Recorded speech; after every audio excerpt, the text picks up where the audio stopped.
So what if the solution to a huge ocean crisis wasn't even in the ocean?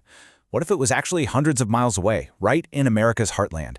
Today, we're going to explore this really wild idea that connects the health of our farms directly to the health of our seas. And it all starts with the dirt right under our feet. And this is the statement that just frames the whole challenge. America's ocean dead zone starts on America's farms.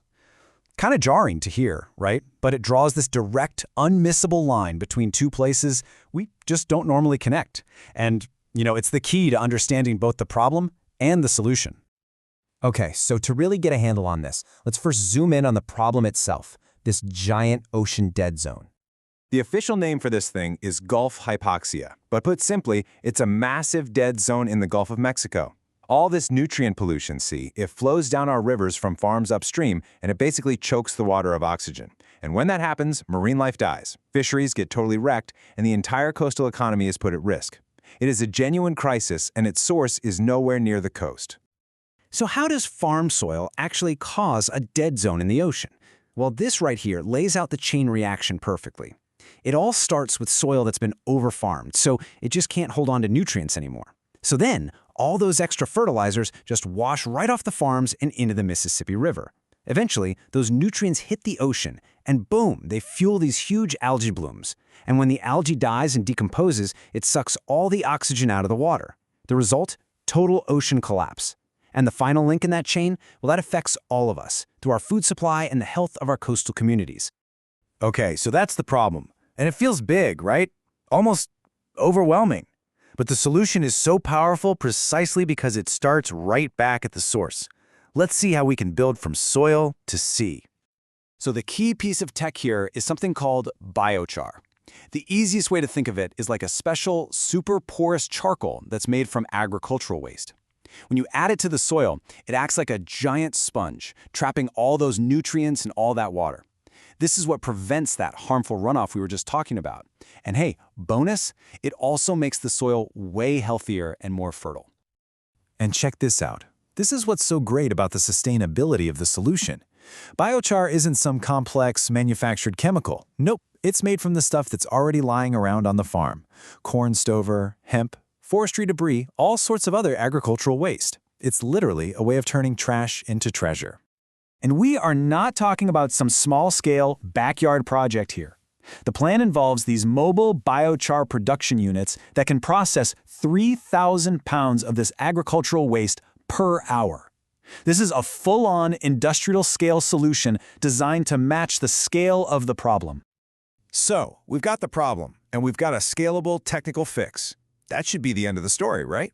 Well, not quite. This brings us to the biggest hurdle of all, the challenge of scale. A powerful solution exists. We've got it.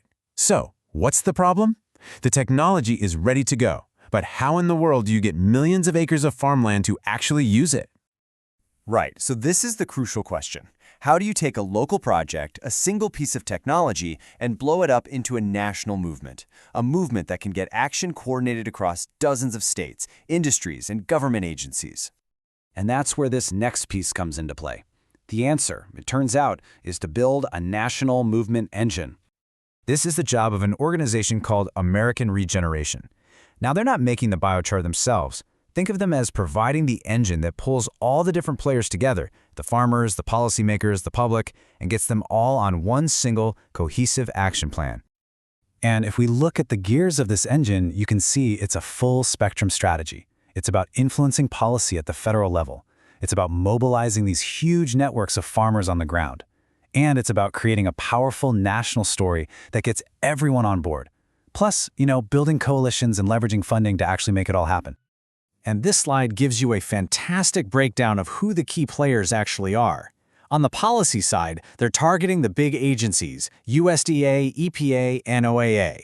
For the farmers, the focus is on 6 core states right in the Mississippi Basin, like Iowa and Kansas. For the coalition, they're bringing in amazing partners like Kiss the Ground. And to reach the public, they're engaging everyone from filmmakers to famous chefs.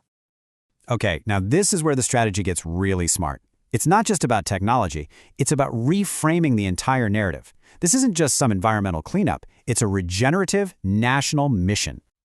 What's so brilliant here is how they've flipped the script. Instead of just talking about degraded soil, the mission becomes a patriotic goal for national wellness. Instead of ocean collapse, it's about securing America's food supply. See what that does? It changes the whole conversation from one of crisis to one of opportunity and unity. And this brings us completely full circle. Remember that negative chain reaction from the beginning? Well, here's the positive one. It all starts with healthier soils, thanks to biochar. That leads to healthier food, which leads to healthier people, and ultimately healthier oceans. It's a virtuous cycle where regenerating our land directly regenerates our entire country's well-being. And that leaves us with this one powerful final thought. You know, we often look to these complex technologies or massive government programs to solve our biggest challenges. But what if the answer is simpler? What if it's much closer to home? Could the future of our national wellness really truly start on a farm?